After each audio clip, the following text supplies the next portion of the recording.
ce nouveau conseil municipal. Donc, nous avons à l'ordre du jour le point 1, qui est la modification du règlement de location de la salle du petit logis de la Baronnie. Donc, vous savez, il n'y a plus que cette salle-là qui est louée, puisque l'autre, le grand logis, est trop fragile. Et, pardon? Ah oui, les pouvoirs. D'accord, au l'occurrence, oui. Ah oui, excusez-moi. Alors, on a deux pouvoirs.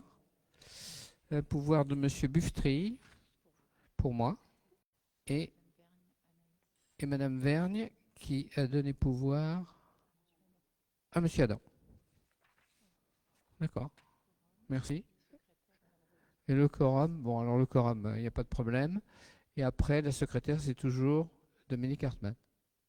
Ça va? Présente. Ah oui, d'accord. Alors, excusez-moi pour tous ces petites hésitations, ça va venir. Donc là, on a approuvé le PV du conseil précédent. Alors, qui a des remarques à faire? Oui, monsieur Adam.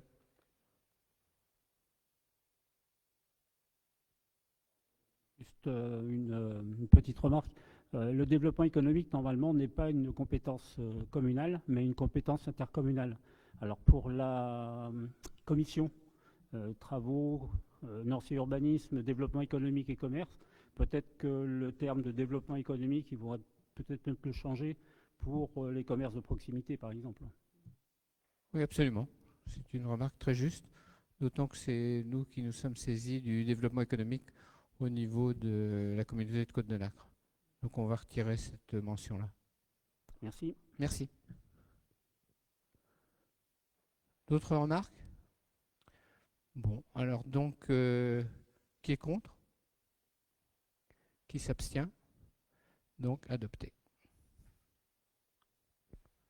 C'est bon, on peut passer à la suite? D'accord. Bon, ben on revient au petit logis. Donc le petit logis, il y a l'objet de plaintes récurrentes pour tapage nocturne. Donc une des idées était donc celle du procès verbal. Les gendarmes vous l'ont exposé, mais pour qu'il y ait procès verbal, il faut que les gendarmes viennent. Et donc des fois, ils sont en intervention ailleurs. Et finalement, à partir de 4 heures, il n'y a plus de possibilité d'avoir les gendarmes. Donc, l'idée qu'on a, c'est d'instaurer une mise en garde en fait au moment de la location, au moment du contrat, en prévenant qu'il y a une pénalité de 200 € qui serait appliquée, donc ça fait à peu près 10% de la location, en cas de tapage nocturne. Et cette pénalité, ça permet à ce que ça puisse être constaté non pas seulement par le maire ni par les forces de police, mais par un agent communal ou un élu municipal. Alors c'est plus de la, on va dire, prévention, de la mise en garde au moment du contrat de location que voilà, une véritable sanction, mais c'est une des parades qu'on a trouvées pour ça. Donc je vous propose d'approuver une modification du règlement intérieur de la salle du petit logis de la Baronnie et d'instaurer cette pénalité forfaitaire de 200 € en cas de non-respect des règles de tranquillité publique. Oui. Juste une petite réflexion. On avait imaginé, lors de la dernière mandature, de mettre des enregistreurs à l'intérieur des locaux qui sont loués, ce qui vous permettrait, lorsque vous faites les relevés, de voir le dépassement en décibels et de pouvoir avoir au moins un avis formel pour pouvoir mettre la pénalité de 200 €. Autrement, vous vous engagez véritablement à avoir des recours au niveau des tribunaux sans problème. Oui, alors c'est effectivement c'est un point intéressant.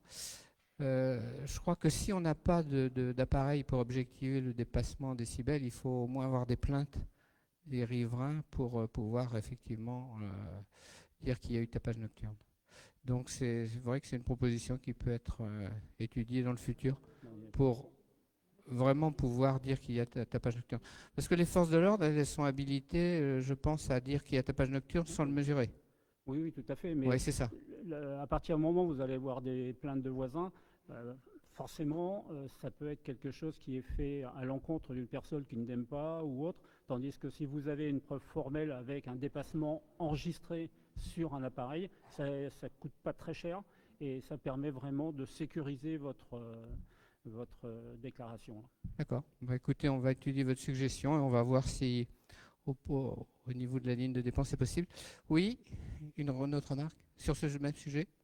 Je pense aussi qu'il y a d'autres systèmes qui peuvent être mis en place comme des limiteurs de son. Et ces limiteurs de son, à partir du moment où un certain décibel est dépassé, coupent le jus de la salle. Oui. Bon. Quand C'est ça une devient mesure récurrent coercitive, pour les mais usagers, ouais. ils rentrent dans quelque chose où à un moment donné ils vont respecter parce qu'ils vont s'agacer à chaque fois de devoir réarmer la salle. Ouais. La question c'est finalement est-ce qu'il peut y avoir danger si on coupe Non. l'électricité, quoi? Non. Bon. Je peux me permettre Je pense- là-dessus aussi, par expérience, si ça coupe, de toute façon, ils vont appeler la permanence. Et je vous demande qui va se déplacer une ou deux fois, directement, seul, avec des personnes, avec 50 ou 60 ou 80 personnes dans la salle pour remettre le courant. Je vous souhaite bon courage. Bon, Monsieur Gasson, permanent. Bon, je pense que le sujet, effectivement, c'est un bon sujet de travail. Et donc, on va le confier à quelle commission? Commission travaux? Oui, commission travaux, par exemple. D'accord. Est-ce que, après cette discussion, vous êtes quand même d'accord pour qu'on instaure le principe de, voilà, de cette contravention municipale de 200 € et qu'ensuite on réfléchisse effectivement aux moyens de la mettre en œuvre vraiment facilement avec éventuellement un enregistreur. Donc, d'autres questions? Non. Donc, on peut... Qui est contre? Qui s'abstient? Donc, on adopte. Alors ensuite, il y a le point 2 qui est la constitution de la commission communale des impôts directs. Donc ça, c'est une commission qui est régie par l'article 1650 du Code général des impôts et qui donc doit être composée de 6 membres, commissaires titulaires, 6 suppléants dans les petites communes ou 8 titulaires et 8 suppléants dans les autres communes. Et c'est notre cas, donc ça fait qu'il faut 32 personnes.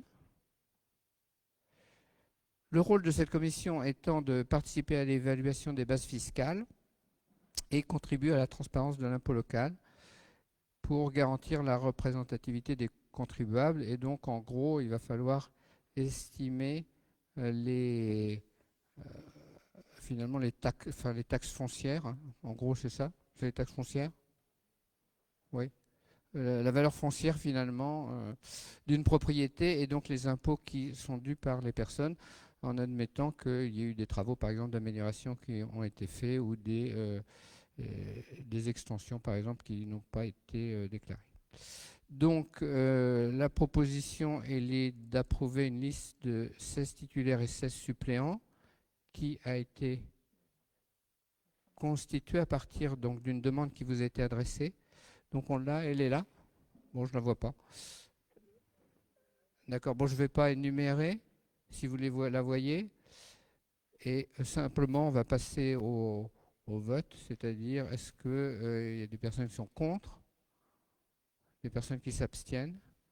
Donc voilà, donc c'est toutes ces personnes-là qui sont volontaires. Oui, une remarque.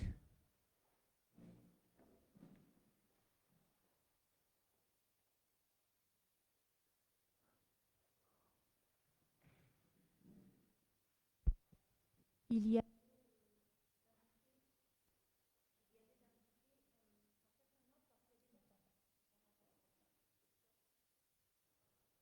Vous m'entendez? Oui. Oui.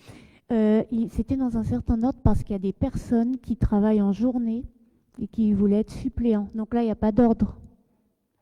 D'accord. Ah, D'accord. Donc si jamais il décide quelqu'un qui n'est pas disponible en journée, En fait, c'est vraiment les services des impôts qui Oui. décident. Nous, on propose des noms et voilà, ce sera eux. On n'a pas du tout La main, la ouais. main là-dessus. D'accord, merci. Mais par contre, on leur fera part de ce que vous m'aviez envoyé. Oui. Ok, merci. Oui, s'il vous plaît. Il y a une erreur sur le prénom de l'écluse. L'écluse, c'est Philippe et non Patrick. Ah. Oui. C'est Patrick Foyer, mais c'est Philippe l'écluse. D'accord.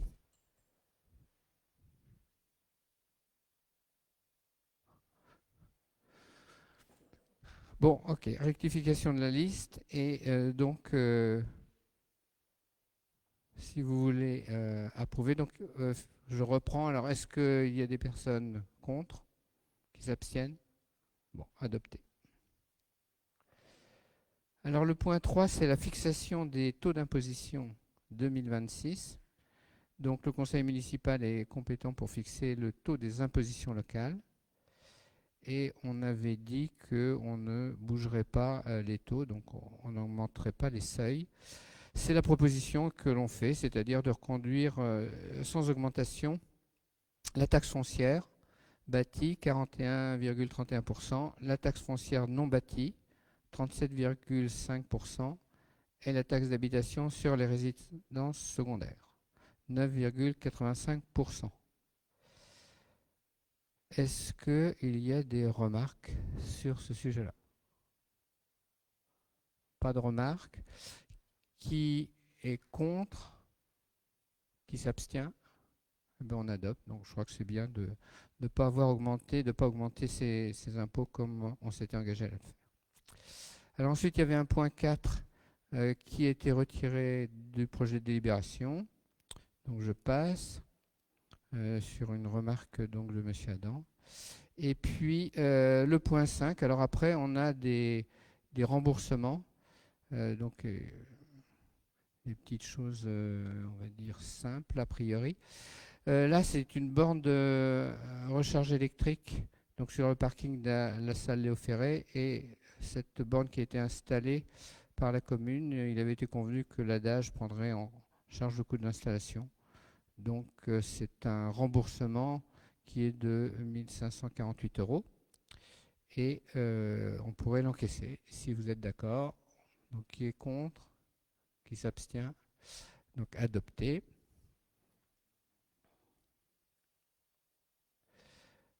Alors, une autre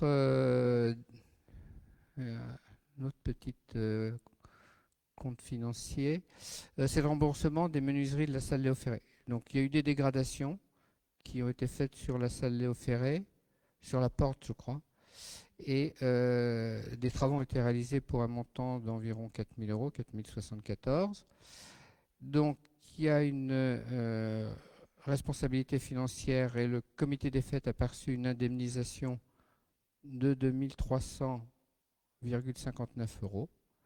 Et donc ce qui est demandé, c'est le remboursement de cette somme. Et la proposition, c'est donc voilà, demander au comité des fêtes de rembourser cette somme. Y a-t-il des remarques sur l'incident lui-même? Non. D'accord. Donc, qui est contre? Qui s'abstient? Adopté. On va gagner de l'argent.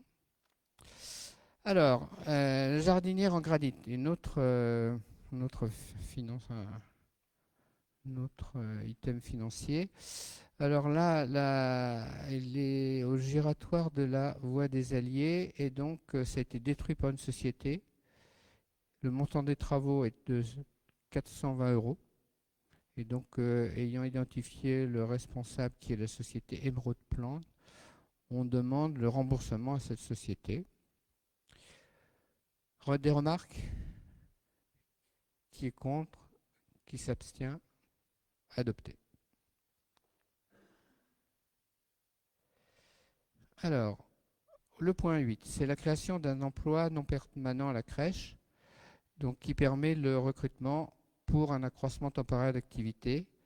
Et donc, il est proposé de renouveler un agent contractuel et de faire un point l'année prochaine sur la pérennisation du poste.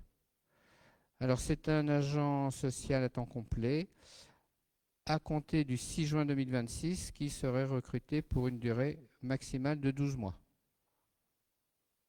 Est-ce qu'il y a des remarques, questions?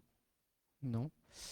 Alors, je vous propose de créer cet emploi et d'inscrire les crédits correspondant au budget. Donc, qui est contre?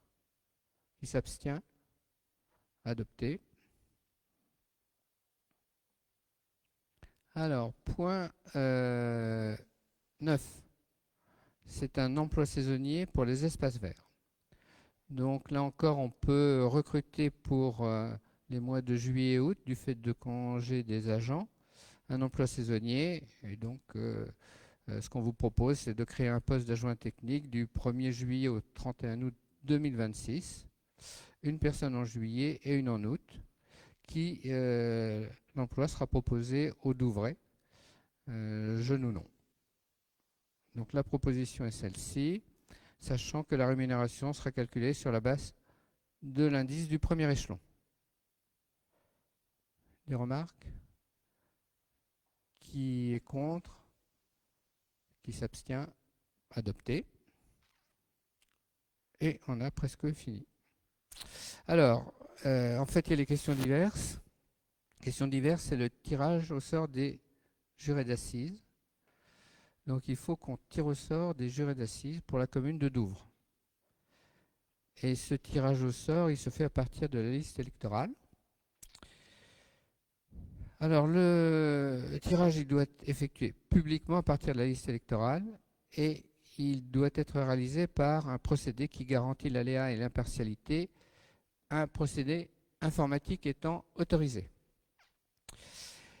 Et donc, ce qu'on vous propose, c'est ça, c'est de faire le tirage au sort sous vos yeux, c'est ça? Comme le loto, bon. Alors, qu'est-ce qu'on a comme... Est-ce que vous pouvez nous dire qu'est-ce qu'on a comme logiciel de tirage au sort? C'est un tirage, c'est pas un logiciel, c'est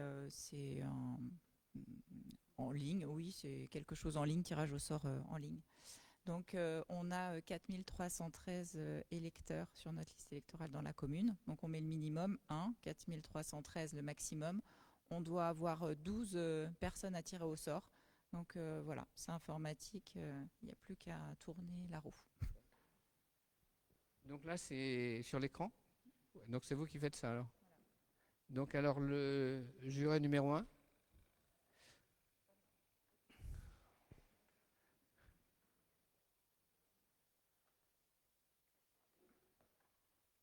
Ça, c'est le 2, alors. Le 3. Le 4. 5. D'accord. Donc, on va annoncer nominativement les jurés. Tu connais le tien? Ah oui. Bon, ça va, ça a l'air d'être...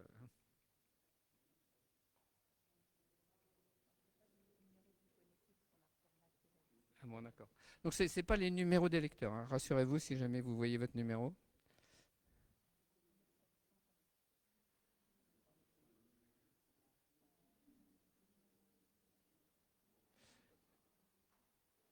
Donc, en fait, il y a 12 noms à tirer pour 4 jurés qui seront fixés par l'arrêté préfectoral.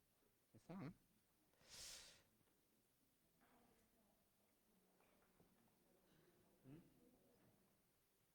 Une question? Non, je n'entends pas là.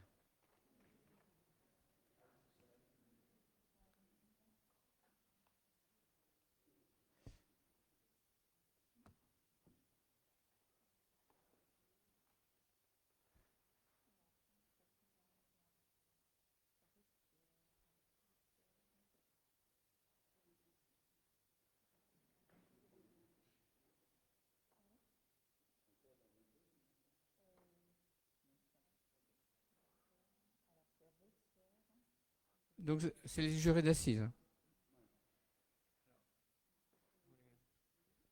Donc le premier, c'est Retière Victor Sylvain. Il faut donner l'âge. Non, il faut avoir quel âge? 23 ans.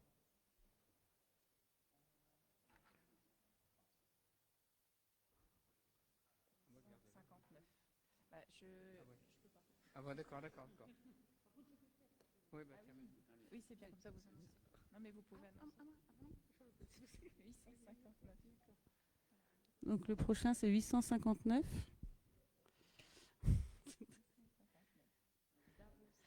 Donc c'est Thomas Daroussa. Il est né, oui, là, son âge permet de se retrouver en juré d'assises. Le prochain, c'est le numéro 997. On l'a vu. Donc de Paris, Lagache, Annie. Son âge aussi est validé. Le numéro... D'accord, 3331. Je vais noter 331. 3331. Voilà. Ah ben, Payette Simon. 3331.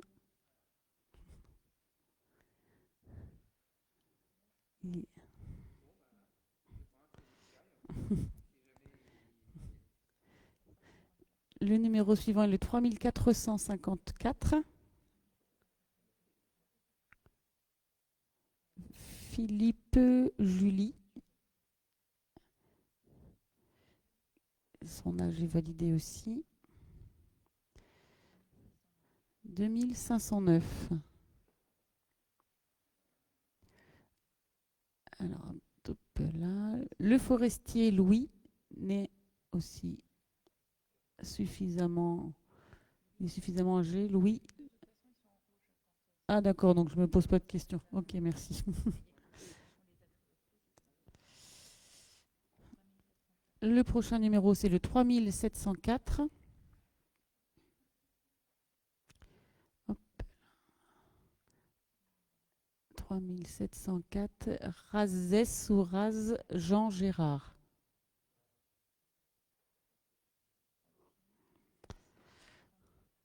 « 754.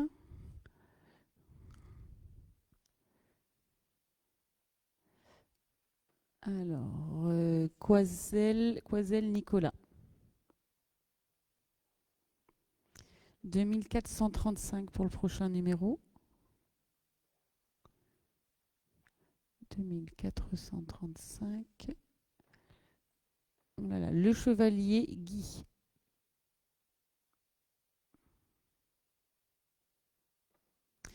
Le suivant, c'est le numéro 252.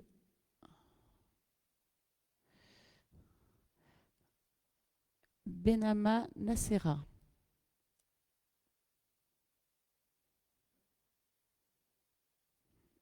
Ensuite, c'est le numéro 2384.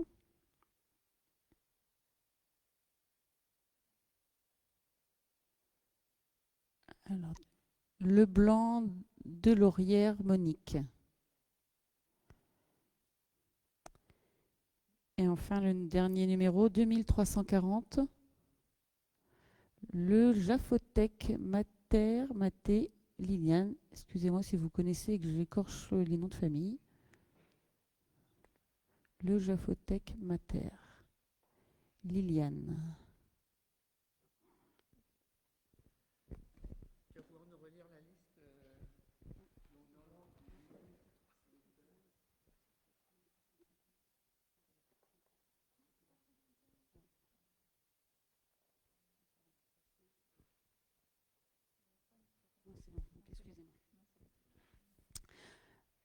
Ah oui, oui, mais les noms, je les ai pas. C'est mieux placé que moi pour les relire.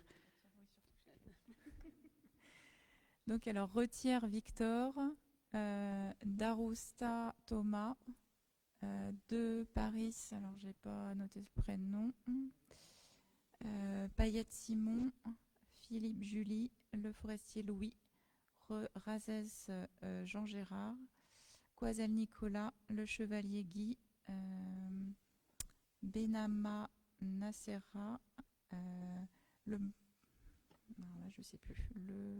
Leblanc, Monique, je crois, 2000, je vais vérifier, 2004, 1380. Oui, Leblanc, Monique, oui, c'est ça. Et le Jaffotec, Liliane.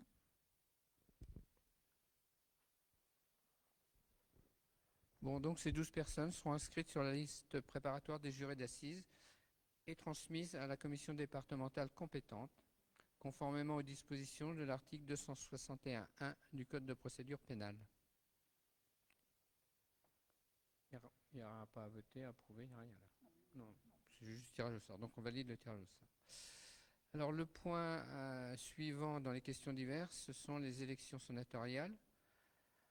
Donc elles ont lieu le 27 septembre prochain. Et pour cela, le conseil municipal doit désigner les représentants de la commune qui doivent participer à l'élection des sénateurs. On nous demande 15 délégués titulaires et 5 suppléants.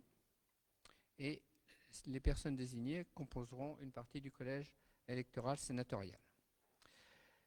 Alors, le gouvernement a fixé la date du conseil municipal pour cela et de façon impérative, c'est le 5 juin.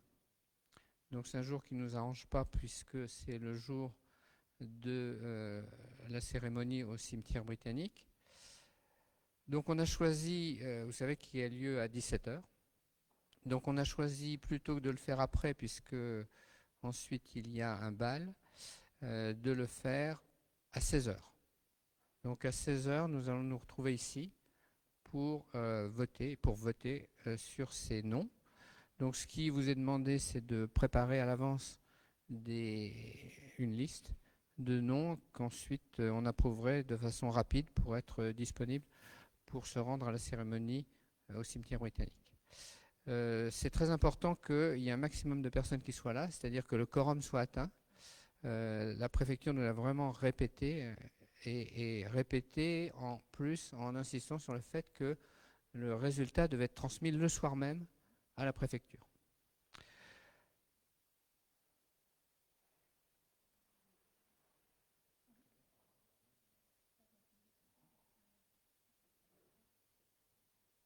Voilà.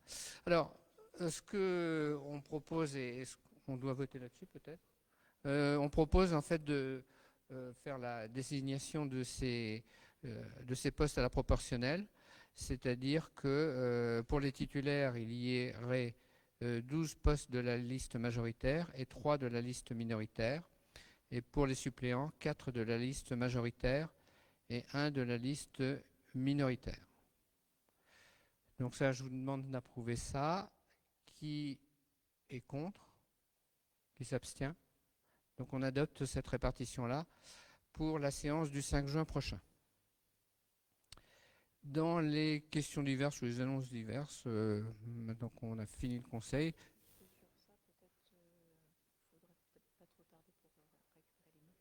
Oui. Oui. Bah, donc c'est ce que j'ai dit tout à l'heure. Madame de Noamont me souffle qu'il faut que j'insiste là-dessus parce que vous n'avez pas bien compris. Mais en fait, non. Alors donc voilà, il faudrait transmettre la liste avant pour que le jour qu'on s'entende avant, pour que le jour du conseil, on puisse voter très vite et après aller à la cérémonie du cimetière britannique. Oui, monsieur Adam. C'est juste pour préciser que le vote, c'est un dimanche et à la préfecture de Calvados. Donc ça peut aussi interférer. Ah oui, c'est ça. Il faut que des personnes déplacer, soient disponibles, libre, hein. dans les gens qui vont s'inscrire, soient disponibles tout à fait pour aller voter.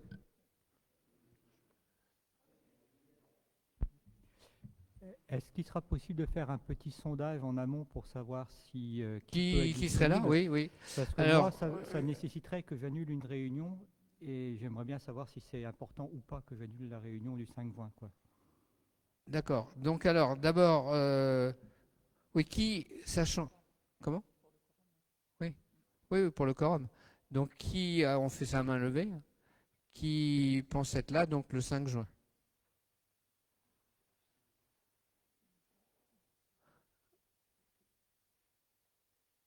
Certaines personnes.